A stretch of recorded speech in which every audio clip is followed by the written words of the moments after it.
From the beginning of time, people have sought immortality. It is reflected in society's fixation on youth, drugs, and even surgery to postpone the inevitable. But the reality is, 10 out of 10 people will die. The question is, should we be an active participant in planning our death, or should we leave it to chance? It's never too early to have the talk. The talk, as we use it, describes a conversation with family members or friends or other loved ones, specifically about what I want for myself when I'm approaching the end of my life. We always think there's more time to say what we think we want, and sometimes that time is cut short. If you look at the Terry Schiavo case, everyone in Terry's family thought there was more time. And obviously there was not that kind of talk with everyone in the same room. The decision to stop a feeding tube or stop a ventilator or withhold antibiotics can be an emotionally very wrenching decision. And it sure helps to know that that's exactly what their loved one wanted them to do. And that knowledge will sustain them in the days and weeks to come, that they've done the right thing.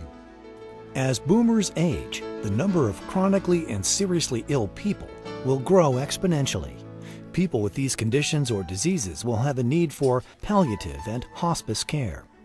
Hospice services provide a cocoon of support around patients and families in their end-of-life journey.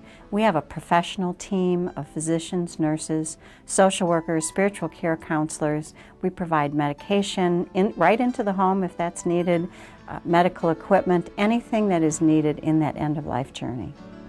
Hospice care focuses on caring, not curing.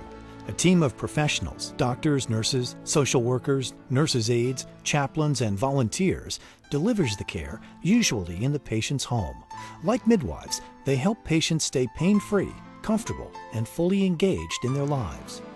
The biggest misconception about hospice is that it's about death. And the reality is that hospice is about quality of life. As a matter of fact, the research indicates that patients that get into hospice care actually live longer than those who have the same diseases and are on the same advanced stage illness and don't have hospice. Hospice care is for everyone, children and adults with a wide variety of life-limiting conditions. Patients and families decide whether it is right for them. Hospice treats the whole person, body, mind, and spirit, as well as nurturing the family.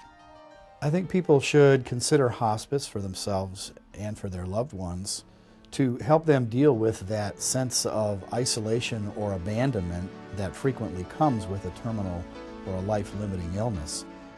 Caregivers nowadays have their own lives. They have many demands on their time. They may not feel capable of providing the type of care their loved one needs, and the team will help them and support them through that. What surprises folks is that we not only help patients be more comfortable, we provide support to family members, because family members are struggling in this end-of-life journey as well. As a not-for-profit, Hospice of Michigan began as a volunteer grassroots organization and was the first hospice in Southeast Michigan. Hospice of Michigan began as an all-volunteer movement to try to bring humanity, peace, comfort, and compassion back to the dying experience, which had become so medicalized and so separated from the family. So it really started out as a social movement and now has become the largest not-for-profit hospice organization in this state. Today, Hospice of Michigan is a sophisticated provider of services that improve people's lives. This family is going to need a lot of support and a lot of education. Using a high-tech, high-touch approach, they deliver an individualized plan of compassionate care for terminally ill patients and their families and loved ones. Hospice of Michigan provides a cocoon of professional support around patients and families that includes experts, physician, nurse, social work, spiritual care counselor experts. We provide the hospice-related medications in the home, medical equipment if that's necessary, whatever that patient and family needs in their end-of-life journey. That is what we provide. I'm able to get in and I'm able to educate, I'm able to provide end-of-life care to patients who, although they may not have chosen the path that they're on, they're able to embrace the hospice concept at that time, and I can deliver the most comfortable care at end of life. One of the great services we offer at Hospice of Michigan is 13 months of grief support after the death of a loved one. We work to help that family through every holiday and the anniversary of the death so that they can face those times with support. Hospice of Michigan brings hope to the dying and their families and friends.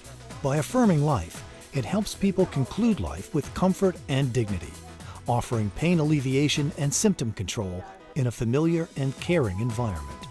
I think Hospice of Michigan is unique because we take our social responsibility very seriously, and that we don't discriminate against patients based on geography or diagnosis or ability to pay.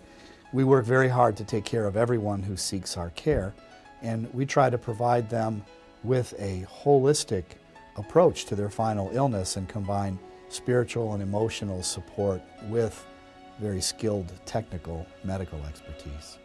Through our Quality of Life Institute at the Maggie Allison Center, we are doing groundbreaking research on how we can provide high-touch, high-tech care, how we can use technology to connect families together and to enhance our services.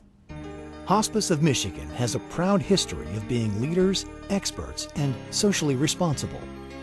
We have given great care in the past, we give great care today, but we're concerned about making sure that everyone has great end-of-life care in the future.